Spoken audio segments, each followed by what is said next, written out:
Olá, meu nome é Demetrios Oliveira e estamos aqui hoje para falar de fotografia. Hoje vamos elucidar uma curiosidade que muita gente tem e é sobre o formato das fotografias.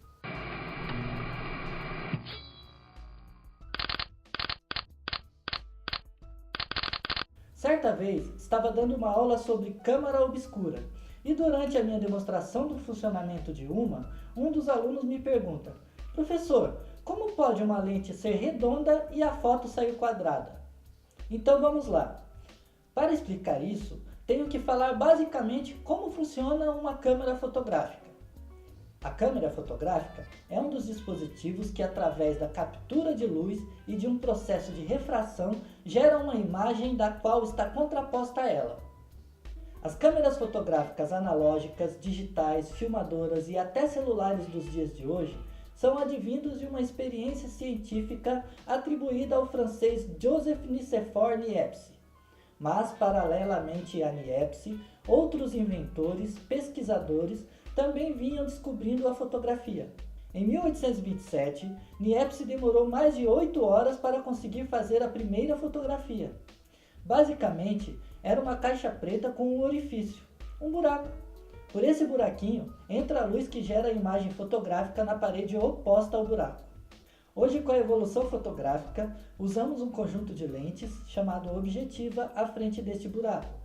Apesar de vermos a lente redonda, esse formato é para direcionar a luz do ambiente para o centro da câmera, onde a luz atingirá o filme fotográfico ou o sensor responsável pela fixação da imagem, quer seja ela digital ou analógica. Como foi dito no vídeo anterior, a fotografia herdou as bases técnicas das artes plásticas e, com isso, as fotografias até hoje são quadradas ou retangulares.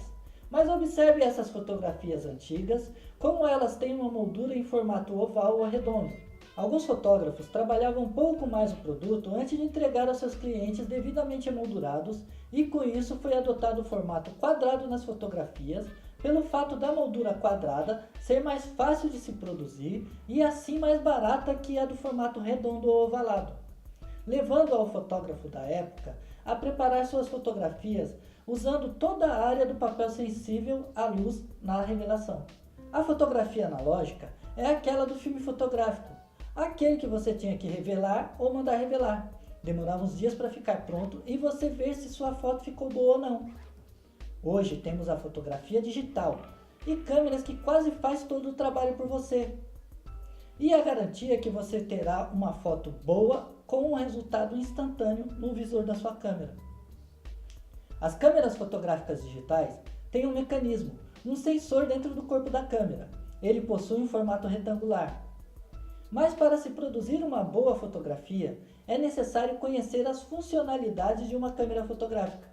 Todas as câmeras possuem modos de regulagem que auxiliam na medição da luz da sua fotografia. O nosso dever é explorar todas as possibilidades que o equipamento nos proporciona, para atingir o máximo controle na criação fotográfica. Além disso, conhecer e saber manipular o tripé da exposição, ou seja, a relação ISO, velocidade e abertura, garantirá o controle total de sua câmera e lhe dará ótimos resultados em suas produções. A exposição depende basicamente da quantidade de luz que passa pela lente e por quanto tempo ela permanece. Aí entra a capacidade de absorção de luminosidade do filme fotográfico.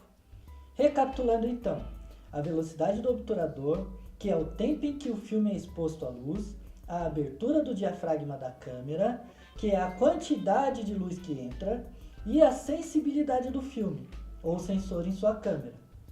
Um bom equilíbrio entre esses três fatores vai lhe ajudar a fazer boas fotografias.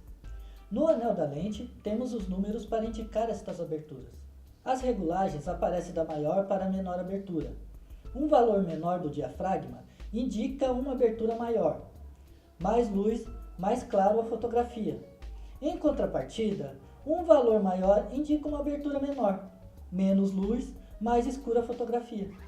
O obturador determina o tempo de exposição, abrindo sua cortina por um período determinado para expor o filme ou o sensor das câmeras digitais à luz que entra pela abertura da lente. Sendo assim, devemos considerar que quanto mais longo é o tempo de exposição, baixa velocidade, mais luz atingirá o filme. E o contrário também vale. Quanto menor o tempo de exposição do filme à luz, mais escuro ficará sua fotografia. Para falar de velocidade, pense assim: estamos fotografando uma corrida e precisamos fixar a imagem sem deixar borrado. Então eu aumento a velocidade do obturador e com isso tenho que baixar o diafragma para compensar a luz. Existem muitas combinações de velocidade, que é tempo de exposição, e abertura de diafragma que são equivalentes e têm o mesmo resultado para a fotografia. Apesar de muitas combinações serem equivalentes, em alguns casos os resultados podem ser diferentes. Com uma grande abertura e alta velocidade, a profundidade de campo é menor e o movimento é congelado. Com pouca abertura e baixa velocidade, a profundidade de campo aumenta, mas é difícil congelar a cena, trazendo uma imagem borrada devido ao movimento do objeto de cena fotografado. Esta área de foque e desfoque na fotografia é chamada de profundidade de campo, que pode ser mínima, como nesta fotografia, ou bem grande, como nesta outra fotografia. E por fim, temos a norma ISO, International Standards Organization, corresponde à sensibilidade da luz em um filme. Quanto maior o valor do ISO, mais sensível é o filme, mas cuidado, aumentando demais o ISO, sua fotografia vai ficar com aspecto deteriorado ou pixelado. Um ISO 1600, por exemplo, necessita de pouca luz para obter uma exposição correta, enquanto que um ISO 50 necessita de mais luz para obter o mesmo resultado. A diferença será o aspecto texturizado em sua fotografia. Eu, particularmente, não costumo fazer fotos muito texturizadas. Prefiro mais brilhosa, viva, lisa. Bom, espero ter conseguido explicar direitinho. Se gostou do nosso vídeo, dá aquele like e ativa o sininho para ver mais. Em nosso próximo vídeo, vamos falar sobre enquadramento fotográfico e objetivas.